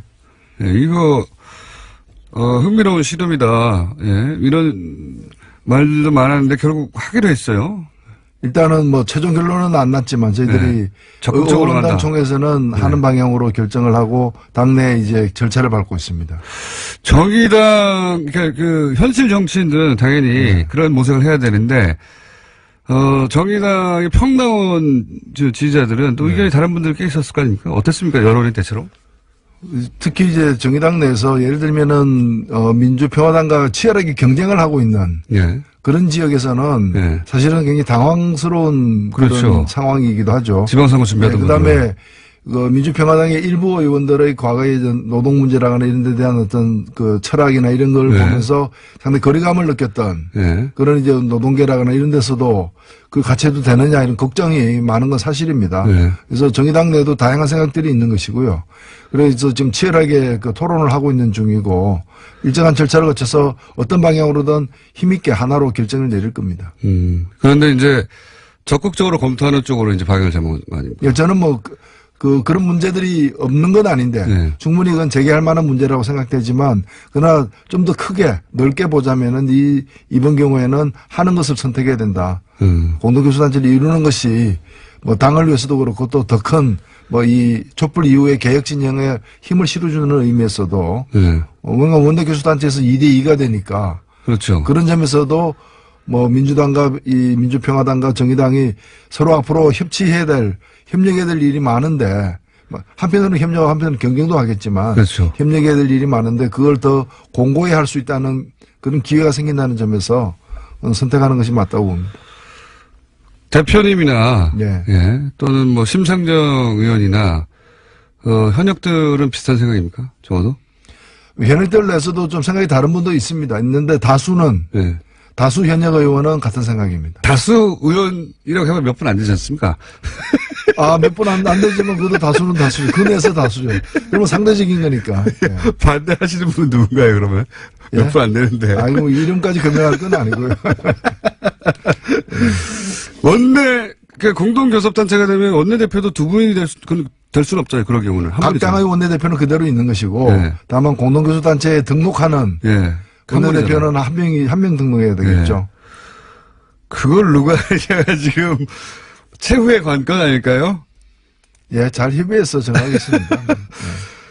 잘하면은 원내대표 연설도 하시겠습니다, 국회에서. 지금도 사실은 비교섭단체로서 비교섭단체 말고요. 이제는 네. 교섭단체로서. 교섭단체는 시간을 좀 더 주죠. 그러니까요. 예. 중계돼 줍니다. 저도 그 교섭단체 대표 연설할 때 중계했습니다. 국회 방송만 중계하고, 예. 아니요, KBS에서도 중계했습니다. 그게 너무 짧게 나와요. 근데 이분도 하였다 하고 지나가거든요. 내용은 안 나오고. 이제 내용이 나오지 않을까. 정의당의 평화민주당의 민주평화당의 내걸 요구 조건은 정리가 됐습니까? 비밀입니까? 이건 서로 협의를 해야 되기 때문에 아마도 이번 토요일 날 전국위원회에서 통과가 되면은 바로 다음 주부터 공식 협상에 들어갈 생각입니다. 이달 내에 다 마무리해야 되겠죠. 그게 시간도 별로 없는데요. 예. 네. 근데 이게, 당을 합친 건 아니고, 예, 당연히. 합친 건 아니고. 그러니까 이런 거죠. 지금 국회에서 의사 일정을 정하거나 여러 가지 교섭을 할 때. 그죠. 비교섭 단체 20석이 안 되는 당은 참여 자체가 안 되기 때문에. 일정을 다 통보받죠, 그냥. 그런 거죠. 예. 그러니까 이제 자동차가 있어야 입장할 수 있다. 예. 이런 거예요. 그래서 우리가 자동차를 각자 한 대씩 없으니까 공동 구매해가지고 예. 그 자동차 타고 들어가는 거죠. 예. 당신들 앞좌석에 타고, 뒷좌석에 타고, 그래서 이거는 그렇게 저는 생각을 합니다. 우리 이번에 평창 올림픽 때 남북 공동 선수단으로 입장했잖아요. 한반도기 들고. 네. 그러나 경기는 보면은 여자 아이스하키는 단일팀으로 갔지만 나머지 경기는 또 따로따로 경쟁하지 않았습니까? 마찬가지로다가 민평당하고 정의당이 공동교수단체를 이루더라도 서로 같은 부분을 함께 공동교수단체 명예로 추진하지만은 서로 다른 부분은 따로따로 이렇게 자기 주장을 갖다 펼치는 거죠. 예. 경제정책 부분에서는 좀 차이가 나는 분들이 있을 거고. 남북 문제는 대체로 비슷하고요. 예. 정치개혁에서도 선거제도 개혁을 해야 된다는 점이나 또는 교수단체 문턱을 낮추는 등 정치개혁을 하는 부분에서는 같은 점들이 꽤 있다고 보여지고요. 그리고 민생과 관련해서도 지금 한국GM 문제와 관련해서도 머리를 맞대고 서로 논의를 하고 있거든요. 그래서 같이 풀 수 있는 부분들도 있고 그렇지 않은 부분은 또 서로 각자의 어떤 의사나 선택을 또 존중해 가지고 서로 따로 하는 거죠. 저쪽에는 이제 박지원 대표라고 하는 네. 노련한 또 정치인 있지 않습니까? 예. 네. 사람들이 박지원 전 대표와 노회찬 대표가 예. 손잡고 뭘 한다 하는 그림을 잘 그리기가 쉽지 않습니다. 난해한 그림이죠. 굉장히 난해한 두 분 다 경험이 많지만 결혼은 서로 완전히 좀 다른. 아니 생각이 다르고 예. 걸어온 길도 다르지만 또 그래도 저로서도 배울 게 있는 것이고 예. 그리고 또 뜻이 같은 부분 남북 문제나 뜻이 같은 부분은 손잡고 같이 할 수 있는 것도 있다고 생각됩니다. 예. 그림이 잘 머릿속에 안 그려지는 예. 두 분의 조합인데 앞으로 자주 볼 수도 있겠습니다. 그림에는 구상도 있고 비구상도 있고 예, 또 초현실주의도 있고 여러 가지가 많습니다. 예. 초현실에 가까운 그림인데 예. 두 분이 그러니까 두 당이 공동교섭단체 꾸미면 저희가 따로 시간을 한번 만들어가지고 박지원 대표와 노회찬 대표가 동시에 저희 방송에 나와가지고 예. 생각해도 재밌네요. 예, 각오하고 있습니다. 각오하고 있습니다. 자, 그리고 또 개헌안 이 뉴스가 이제 크게 보도가 잘 안 되고 있습니다. 예. 근데 이게 우리나라에 미칠 영향은 막대하죠. 예. 네. 근데 지금 정부 개헌안 왜냐면은 국회 개헌안이 지금 안 나오고 있으니까요. 그리고 작년 2기초부터 사실 개헌 한다 했고, 꼭 하겠다고 했고, 그때 자유한국당은 반드시 하라고 요구했었어요. 예. 문재인 정부 초기부터 꼭 하라고, 공식적으로. 근데 지금 하지 말라는 거 아닙니까? 일단 왜 하지 말라는 거죠? 일단은 여러 가지 이유가 사실은 있습니다. 네. 여러 가지 이유인데 자유한국당은 개헌하기 싫은 거고요. 개헌하겠다고 약속을 했지만은 네. 개헌을 지방선거 때 하겠다고 약속한 것을 지금 스스로 어기고 있는 상황이고요. 네. 10월 달에 하겠다고 얘기는 하지만 진정으로 개헌할 뜻이 있는지에 대해서는 의문입니다. 적극적으로 박근혜 전 대통령이 제기했고 그 이후로 개헌 이야기를 훨씬 더 주도적으로 했고. 개헌을 갖다가 30년 전에 개헌했는데 30년이나 세월이 흘렀기 때문에 민주주의라거나 여러 측면에서 개선할 부분을 반영하자는 그런 취지에서 개헌하자는 분들도 많이 계시지만 자유한국당에서 개헌 얘기를 꺼냈던 것은 지난 박근혜 대통령 시절에 다음 대권을 차지하기 힘든 국민들로부터 이렇게 지지가 너무 낮아가지고 다음 대권을 차지할 가능성이 적으니까 헌법을 고쳐가지고 대통령 없는 그러니까요. 권력을 합동으로 추구한다거나 이제 소위 말하는 제3지대 그 제3지대에 모이려고 했던 사람들은 전부 다 대통령 선거에서 당선될 자신이 없었던 사람들, 가능성이 없었던 사람들이잖아요. 근데 여하튼 대통령이 탄핵되고 조기 대선을 통해서 새 정권이 탄생을 하니까 개헌을 하려고 했던 그 목표 자체가 상실되어 버렸다고 생각하는 거죠. 물론 이제 다음 대선도 이분들은 자신이 없어서 입만 열면 이제 대통령 없는 어떤 권력 체제를 갖다가 좀 대통령이 힘이 없는 권력 체제를 원하고는 있습니다. 왜냐하면 혼자는 안 되니까 연대해가지고 너는 대통령, 뭐 너는 외치, 나는 외치, 뭐 이런 식으로 너는 20%짜리 대통령, 그리고 우리는 힘 합해가지고 80%의 권력을 갖는 국무총리, 이게 나눠 먹자, 뭐 이런 발상들이 많은데 그런 발상들도 지금은 굉장히 현저히 좀 낮아졌기 때문에 그 개헌에 대한 의욕이 별로 없는 거죠. 차기 대권에 대한 그림이 불확실하기 때문에 지금 뒤를 빼는 거죠, 지금. 그렇죠. 말하자면. 근데 반면에 다른 분들은 정의당도 그렇습니다만 기본권, 지방분권, 그다음에 대통령에게 너무 집중된 권력을 좀 분산하는 그런 문제와 관련해 가지고 반드시 개헌을 통해서 이루어져야 된다고 생각하기 때문에 적극적으로 6월 개헌을 주장하고 있는 거죠. 근데 국회에서 안 나오니까 이제 정부 개헌안, 뭐 사실상 대통령 개헌이라고 부르기도 하는데 그런 안이 나와서 국회로 가서 통과될 리가 없지 않습니까, 이게 근데. 근데 이제 이 점에 관해서 저는, 개헌이 안 되고 있는 건 국회 탓이고 국회 내에서도 약속을 어긴 여러 정당들 탓입니다. 100% 그렇습니다. 그래서, 그리고 대통령은 약속을 지키고 있는 지금 상황이고 또 대통령은 헌법상으로도 개정안을 발의할 권한이 있는 것이기 때문에 하등 잘못된 게 없어요. 그리고 지금 대통령 그 자문위원회에서 내놓은 그 안의 개요를 보니까 상당히 좋은 내용으로 정리가 되어 있다고 저는 보여집니다. 그럼에도 불구하고 이 대통령이 발의를 갖다가 만약 3월 21일 날 하게 되면은 그것 때문에 부담감을 느껴서 국회가 한 5월까지 안을 만들 것인가 그 가능성이 굉장히 낮습니다. 더 반발하겠죠. 예, 반발할 거예요. 그러면 대통령 안만 남는데 그럼 대통령이 발의한 안이 국회에서 통과될 것이냐? 안 되죠. 또 안 됩니다. 이게 3분의 2가 안 되기 때문에 그러면 대통령 안이 폐기되거나 다루지도 않고 폐기되거나 부결될 거예요. 다룬다면은. 그렇죠. 그러면 그 상황은 좋은 상황인가? 그 나쁜 선택을 한 책임은 다른 야당들에 있지만은 그러나 그 대통령이 정치적 먹잇감이 되겠죠. 모처럼 낸 안이 그렇게 폐기되거나 부결되는 상황은 저는 바람직한 상황이 아니라고 봅니다. 특히 그 시점이 4월 말 남북 정상회담, 5월 말 북미 정상회담을 되는 상황에서 국내에서 어쨌든 책임은 그 일부 야당에게 있지만 보수 야당에 있지만은 대통령의 난이 막 망가지고 이렇게 부서지는. 그리고 나서 이제 그게 대통령이 이제 국내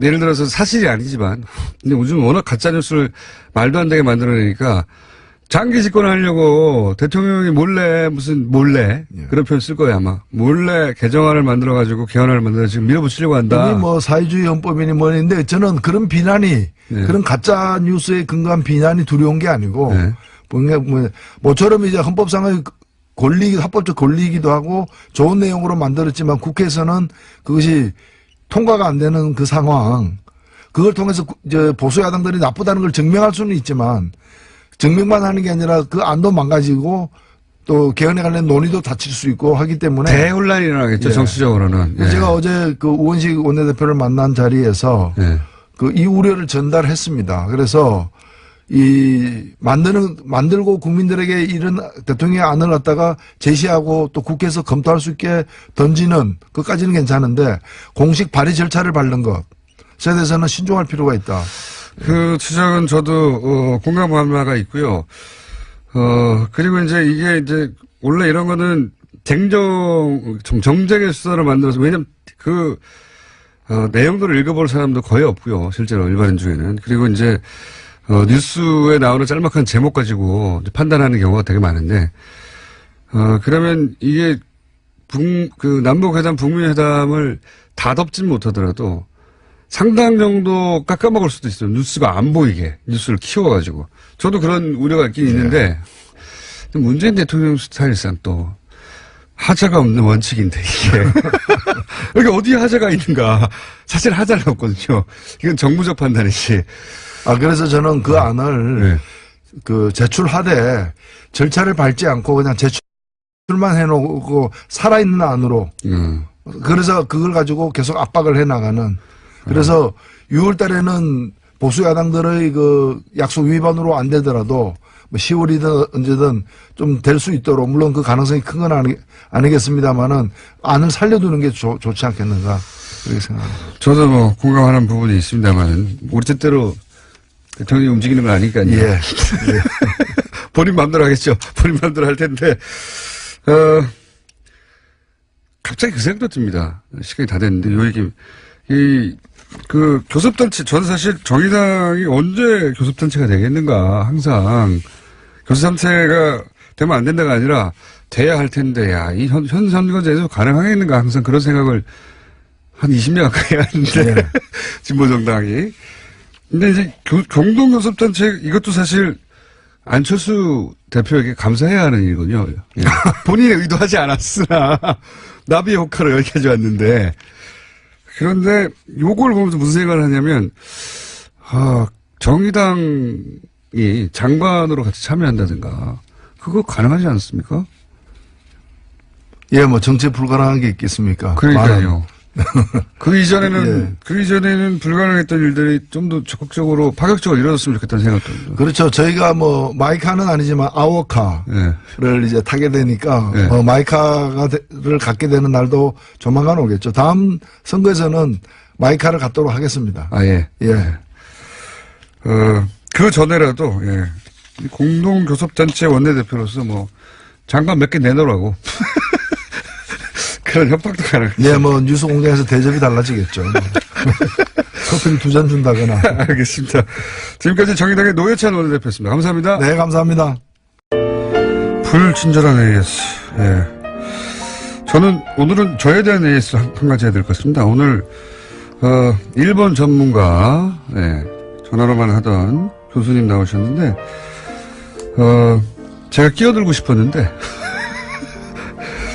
말씀을 끊임없이 빠른 속도로 해가지고 그렇게 빨리 하시는 분도 처음이었습니다. 그래서 제가 끼어들 수가 없었다. 끼어들 수가 없었다고 저에 대한 AS를 합니다. 꼭 끼어들어야 되거든요. 저는 끼어들 수가 없어. 그렇게 빨리 하니까 끼어들 수가 없더군요.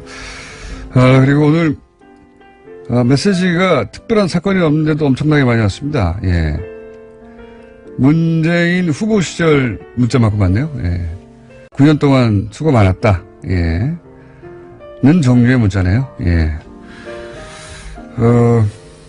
저도 감사드립니다. 다스는 누구 것인가 모두가 다 함께 외친 덕분에 여기까지 왔습니다. 트럼프가 트윗 올릴 때 이거 진짜 재밌습니다. 나는 당신이 노벨상 받길 원합니다. 하고 멘션을 날렸더니 트럼프 대통령이 좋아요를 눌러줬어요.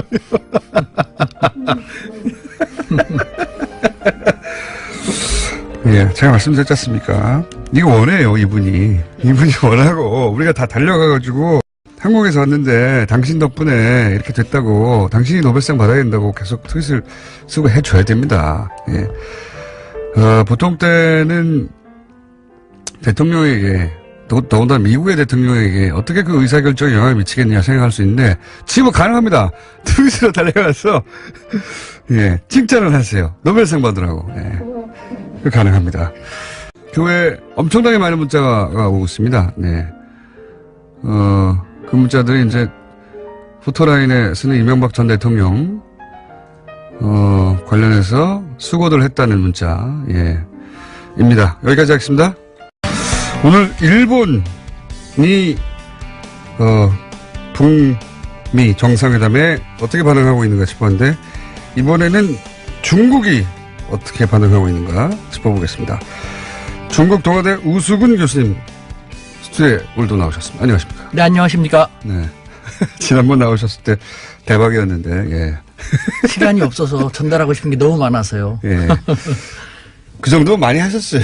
예, 폭발적인 반응이었는데. 감사합니다. 자, 우선, 그 얘기부터 해야 되겠습니다. 일본이 엄청 당황했다.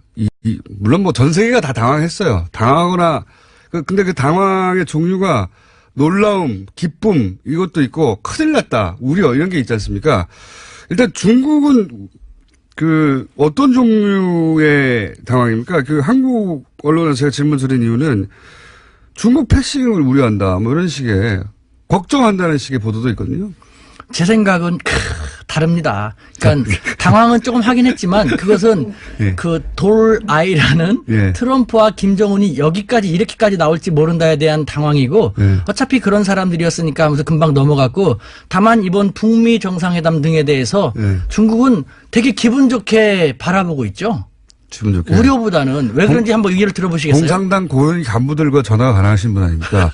쭉 이렇게 돌려봤더니 어떤 반응입니까? 한번 들어보십시오. 예. 그러니까 첫 번째 지금 이 중국에서는 북미 정상회담에 대해서 대체로 약 4가지 관점으로 바라보고 있다라고 정리할 수 있을 것 같은데요. 예. 첫 번째는 그동안 중국은 계속 대화와 타협을 통한 해결을 주창해 왔지 않습니까? 그렇죠. 이번에 문재인 대통령이 고맙게도 예. 중국이 주창했던 것을 그대로 들어주고 있지 않습니까? 예. 중국 입장에서는. 네, 예. 그러니까 즐겁죠. 자기가 한 말이 맞았다. 그렇죠. 예. 그리고 두 번째로는 중국은 쌍중단을 요구했지 않습니까? 네. 도발하지 마라, 네. 북한. 그리고 한미 군사훈련을 줄임으로써 북미 대화가 필요하다라고 했는데 이번에 또 대통령을 통해서 성사되고 있지 않습니까? 자기 주장이 맞았다. 네, 그러니까 이 또한 즐겁지 아니한가라는 것이죠. 세 번째. 봐, 우리 말이 맞지 이런 거죠. 예. 세 번째 이번에 중국의 억울함이 증명이 됐거든요. 어떤 억울함입니까? 뭐가 억울한지 아십니까? 그동안 북한 문제는 항상 국제사회에서는 미국도 말이야. 중국 니네가 똑바로 영향력 행사에 니들이 안 그렇죠. 하니까. 근데 중국은 우리 문제가 아니다. 북한 문제는 북미 간의 문제다. 당사자끼리 풀어야 되지 않냐 했는데 이번에 북미 간의 문제로 북미 간의 대화로 풀어지고 있지 않습니까? 또 자기 말이 맞았다. 그러니까 괴리나 칭칭나니 할 판이에요. 그다음에 네 번째로는요. 이 모든 것을 주도해주는 한국의 문재인 대통령과 한국이 너무 고맙죠.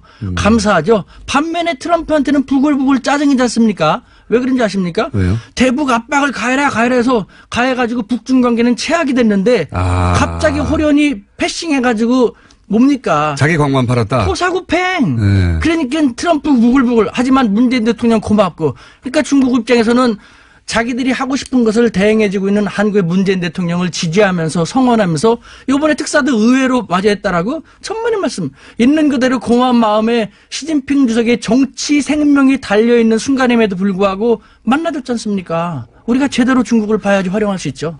지금 그런 분위기예요? 그럼요. 예. 별도로 전화해보셨더니 그런 식으로 얘기합니까? 이건 전화할 필요도 없어요. 텔레파시로 딱 하면 알아요. 어제 밤에도 나타나가지고. 그래도 전화를 좀 해보시고. 그럼에도 불구하고 또 그런 얘기가 있습니다. 우리가 이제 시진핑 주석이 국빈 방문 해달라고, 그전에도 요구를 했는데 국빈 방문을 하진 않았지 않습니까? 그래서 이제 중국이 한국을 이제 적정 거리에서 관리한다. 예, 너무 가까이 가지도 않고. 근데 이 일로 좀 더 가까워질까요? 어떻게 보세요? 중국이 한국을 적정거리에서 관리한다는 것도 저는 동의하지 않습니다. 그래요? 잘못된 시각이고 제가 생각할 때는요. 예. 왜 그런지 한번 들어보시죠. 예. 그러니까 시진핑 주석이 국빈 방문을 한국에 해야지만 정상 방문을 해야지만 한중 관계가 더 개선된다라는 중국의 시그널이 되는 것인데 중국이 대륙 후예라지만 사실 잘 보면요. 우리가 흔히 말하는 밴댕이 무슨 딱지 같다라는 네. 속이 상당히 좁은 면도 있어요. 지금 보십시오. 지난번에 우리 대통령이 방중을 해갖고 한중 정상회담을 했지만 아직도 한중 관계 냉랭하지 않습니까? 네. 그 이유는 한국에서는 일방적으로 중국에 요구하는 것이죠.